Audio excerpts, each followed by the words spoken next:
And it's time for our extra special for Sunday. In a disturbing incident, Nigerian police arrested suspected serial killer Ibrahim Ajayi on September 5th, 2024, following a string of murders involving students from Ogun State University. The latest victim, a 22-year-old student, was found dead under suspicious circumstances, igniting public outrage. Ajayi had reportedly been on the run after committing several brutal killings that targeted young women, creating widespread fear on campus and within the community. Now, however, the arrest raised critical questions about the rising levels of violent crimes and also moral decay among Nigerian youth. Cases like this point to a deeper societal issue where lawlessness, criminal behavior, and even heinous acts like serial killings are becoming alarmingly frequent. The growing trend highlights underlying issues of social disintegration, a failing education system, and deteriorating family structures, all contributing to the moral decline. Now, joining us to discuss this today are Dr. Gbonjubola Abiri, a consultant psychiatrist and associate lecturer, and also Dr. David Folaranmi, a life coach and psychiatrist. Thank you for joining us, ladies and gentlemen. You're welcome. Thank you for coming on. I mean, when we look at the news, it's very, very sad indeed to see just the amount of crime against women and just murder of young girls, and which is all perpetrated by young boys. And so, Dr. Abiri, I have to ask, how does upbringing, and family and structure influence the rising crime rates that we've seen, especially with young boys? Well, so thank you for the question, and thank you for taking it back home. Thank you for taking it back to the family, which is pretty much the foundation. There's a good book that says that if the foundation is faulty, what can the righteous do?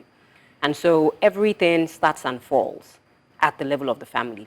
What we found these days, and I like that, while the focus is on, crimes against women, the truth is there's a rise in crime globally. It's not just, against women. It's against children, it's against men, it's against, people who are vulnerable and who people feel like they can take advantage of. But, in particular situations with women, especially like the case you just highlighted, like, the one that was on the news about the Ugandan, athlete who was, killed brutally. What we find is that a lot of the behavior, especially that tends towards aggression, is learned. And so it goes back home. It goes back to, psychological development, psychological theories. Where did we grow up? What kind of environments did we grow up in?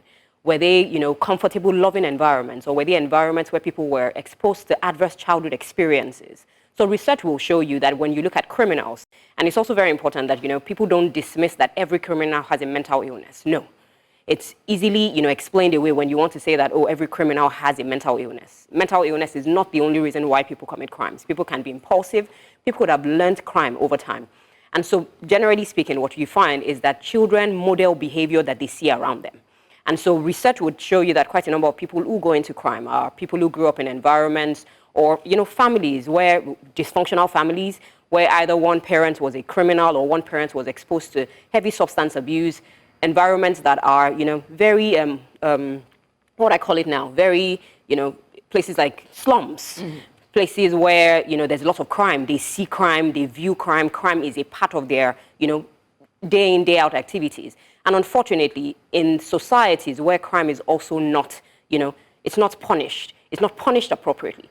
And so beyond the home, where children would have learned crime, where they would have been able to tolerate crime, not see violence as a big deal, because it's something that they have, been attuned to every day of their lives, is also the fact that the society also plays a very, very huge role.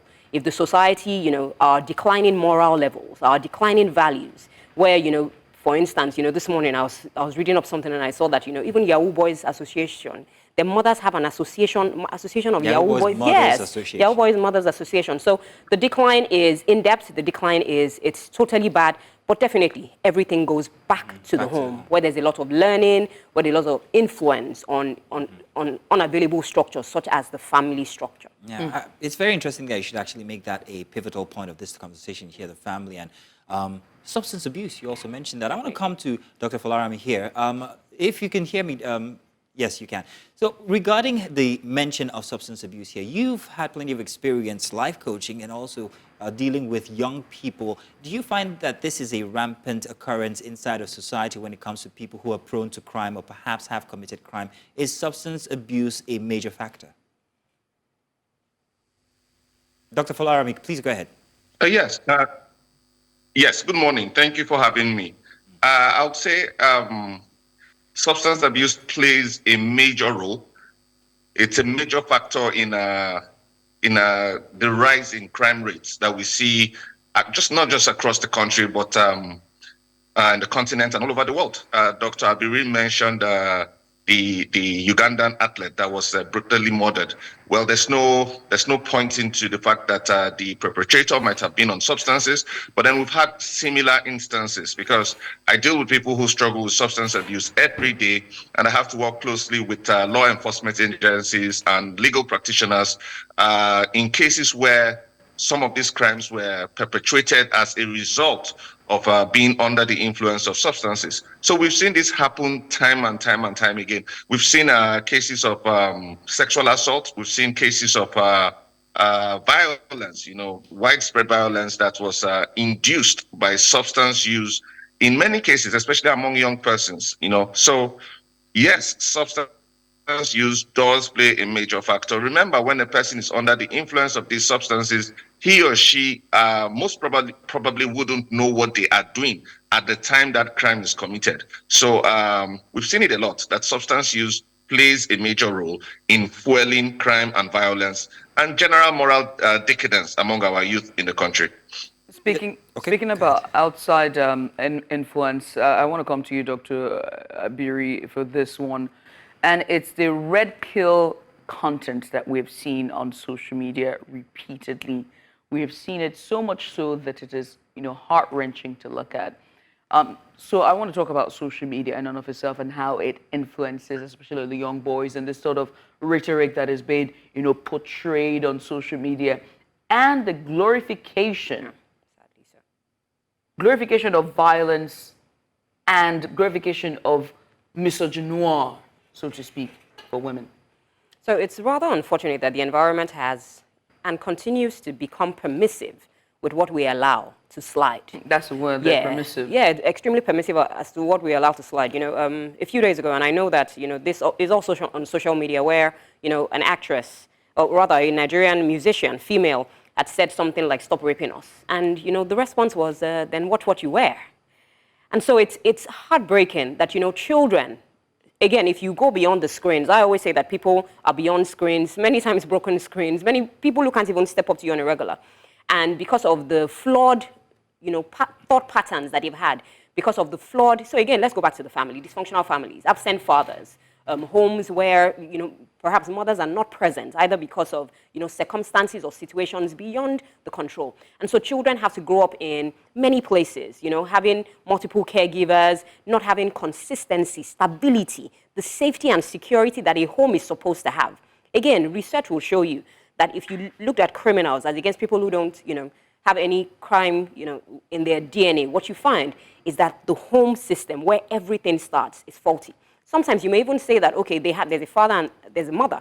What role do they play in these children's lives? But doctor, there are times where, for example, this story that's now on social media of Christiana who went to church, and there's also the boy who's also in church and also a church member. And so there are times where you see the individual and the perpetrator of this crime is literally from a good background. I mean, it seems like it appears family or good on paper. society? So is it family or society? Because mother is there, is present, he has an older brother who's doing well, or an elder sister who's married, and he seems to be on a path, on a straight path that is good, set right. He's going to church, he's in school, they're friends, he offered to help her, to be a gentleman, only to kill her. Well, so again, appearances can be deceitful, and many times are deceitful. Everything looks all right.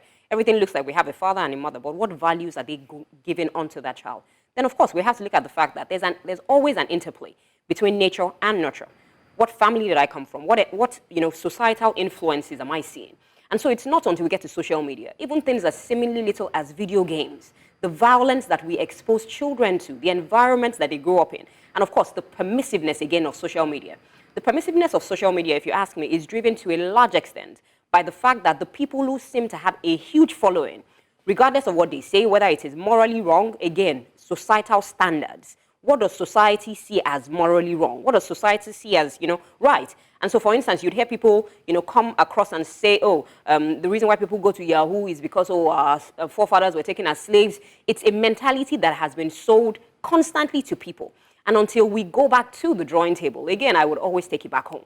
Until we start to have, values that make sense, values that we can uphold. People can, have role models that they can look forward to. Until society, is no longer standing on its head, we may just continue to get it wrong. Mr. David, let me come to you and ask about this society, because I would draw from my own experience and seeing people around me. That's the only way I can, form opinions, right? And I've seen a situation where, everything is right. You went to the best school, you went to the best, you had the best education, had the best parent that one could possibly ask for. You were given, the best that society wants for you to have. But then you grow up and you decide to chart another course for yourself differently from what it is, and that is peer pressure in and of itself. And so I want you to speak on that one, but also, has society lost its plot? Thank you very much. I think in asking that question, you just summarized my own background, because I grew up in a loving home with Christian parents. Dr. Abiri knows some or most of my story. I went to Christian schools all through, went to a good Christian private university, went to a good university in London for my master's, and then still I got mixed up with the wrong crowd and started using drugs. And then for 7 years I was struggling with addiction to hard drugs, and that could have gone very south, because at some point I started living in the trap houses where I had people who were criminals, who were kidnappers, who were armed robbers, who would go out to do anything to use on drugs. And David could just have gone out with any of these people, and I'll have become one of those stories. And it would just be almost what you're talking about. He grew up in a loving home. He grew up in a Christian background, went to the best of schools. How did it happen? I think there are other predisposing factors. There are other underlying factors. You talked about peer pressure. As Dr. Abiri has said, it still comes down to the home and instilling resilience, instilling values, instilling life skills and social skills in our children that will make them, put them on the right track. Because I always tell people, no matter where you grow up, once you go out and you socialize, you're going to be exposed to substances and other social vices. So I'll take a leap from what Dr. Abiri is saying. It still boils down to the home. There's the whole nature versus nurture thing. But once you are cooked properly, like I like to tell people, from the home, it makes it a lot more difficult for you to lose your way when you get out there. Because that really was my story. That really was my story. You just summarized my story in the question that you asked.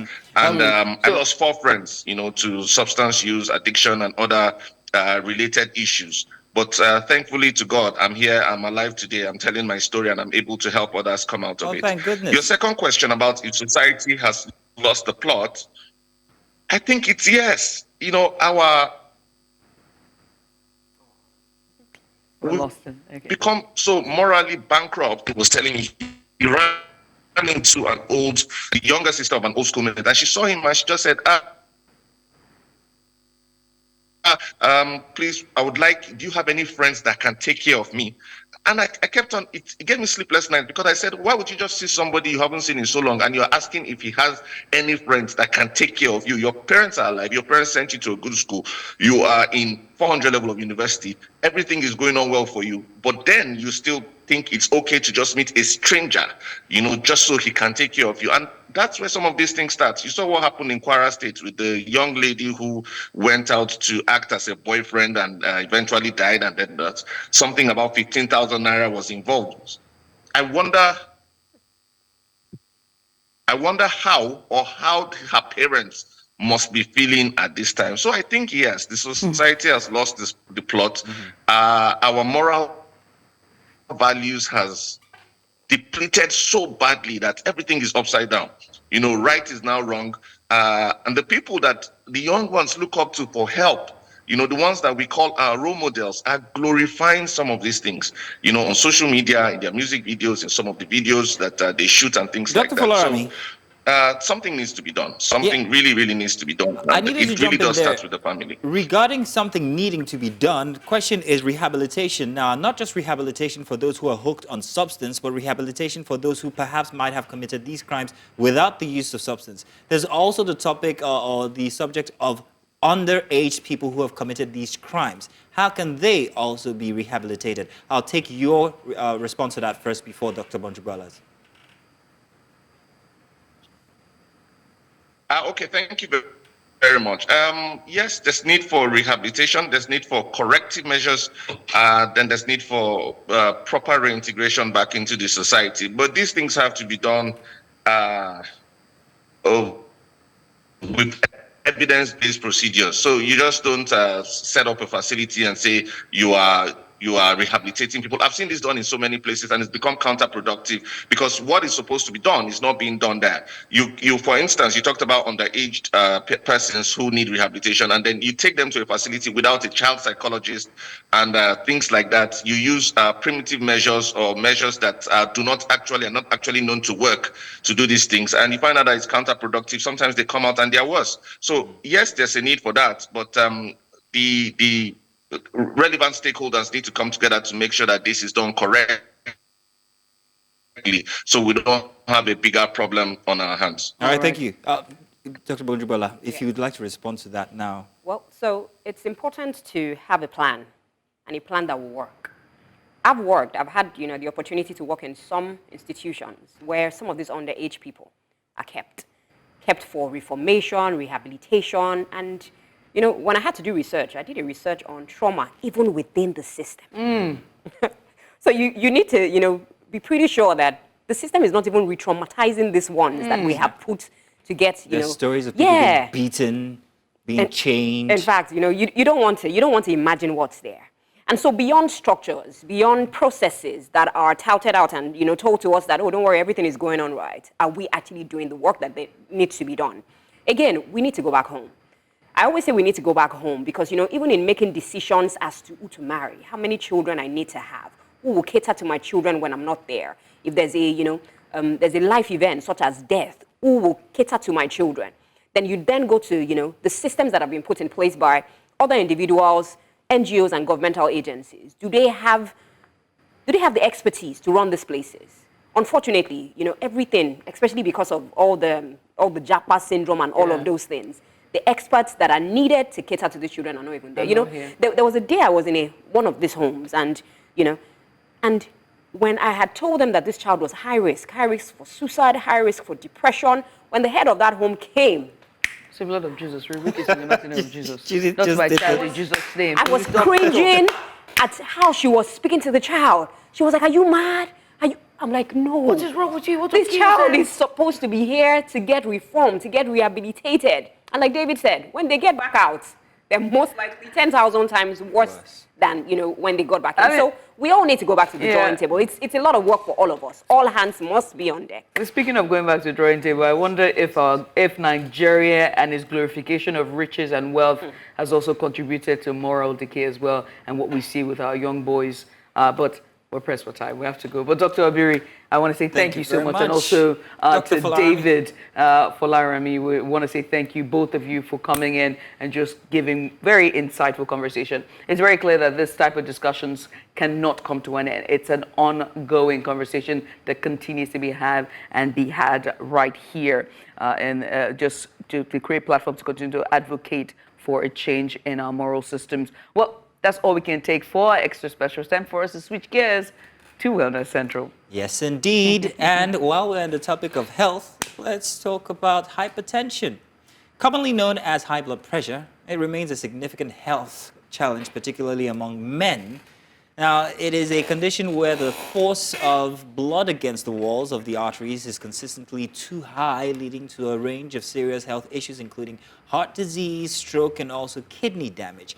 Recent studies, such as those outlined in the Journal of Clinical Endocrinology and also Metabolism, underscore the importance of understanding the underlying mechanism of hypertension and its prevalence among different populations In men, hypertension is often linked to lifestyle factors such as poor diet, lack of exercise, and high stress levels, which can exacerbate the condition and lead to more severe health complications if care not taken.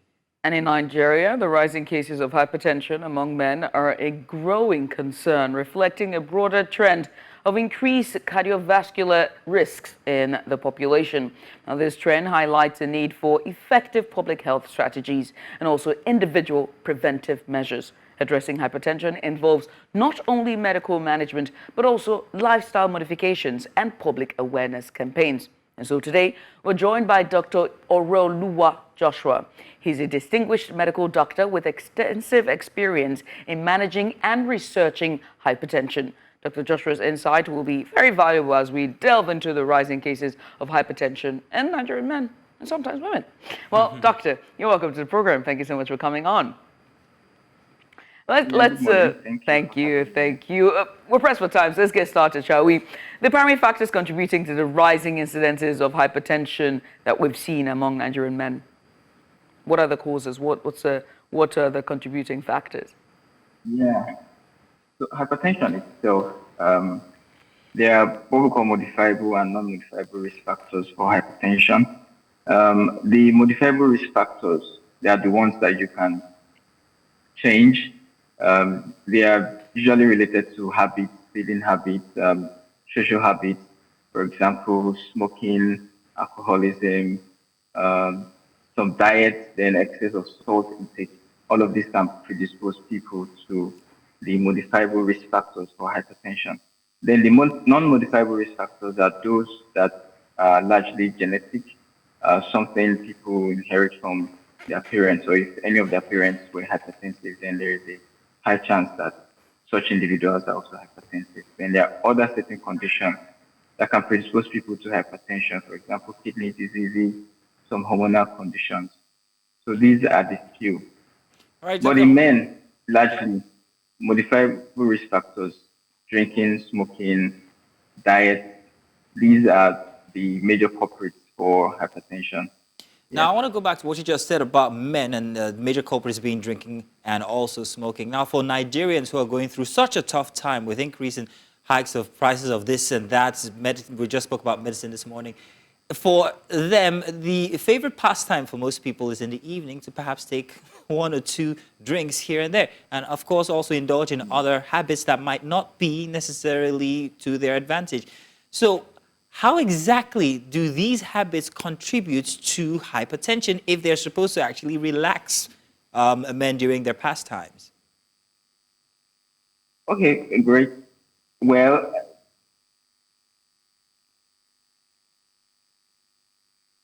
I'm hoping we still have him doctor there.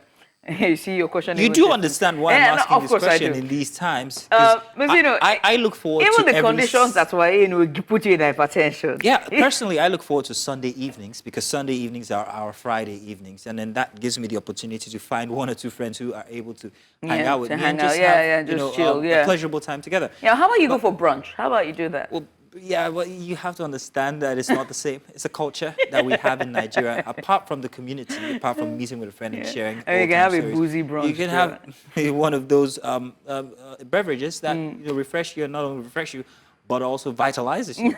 But the vitality here is the question: is it really vitalizing?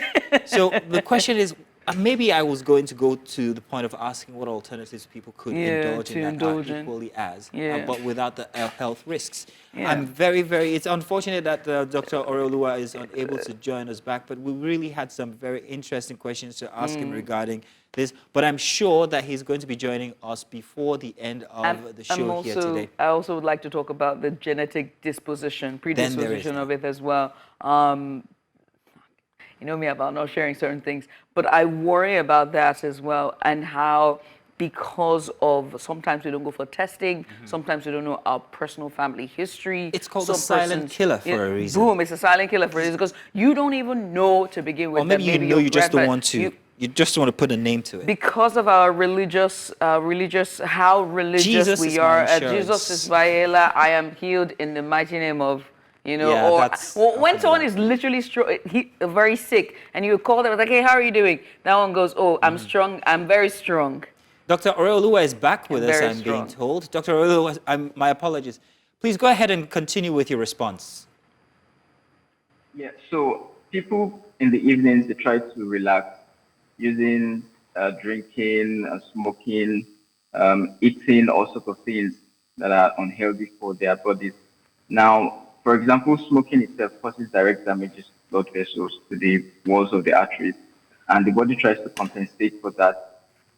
Then this leads to hypertension because when the arteries are damaged, there is reduced blood flow to the organs that need this blood flow. So the body tries to compensate. So the heart tries to pump, blood to get to those organs. And in the middle of doing this, then there is increased, blood pressure.